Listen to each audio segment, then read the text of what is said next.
Hello, today I'm in Dacia Sandero. In this video I'll show you how to enable and use cruise control. In the beginning, let's accelerate to desired speed. Now simply press this button. You can see that cruise control is enabled by this green icon right here.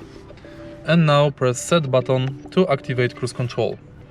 Now you can let the acceleration pedal go, and to increase speed press plus button, to decrease speed press minus button, to pause press 0 or brake, to start from the speed you firstly set press rest plus, to activate again but with the current speed you've got press set, to deactivate cruise control press this button. And that's basically it. If you find this video helpful, please leave like, comment and subscribe.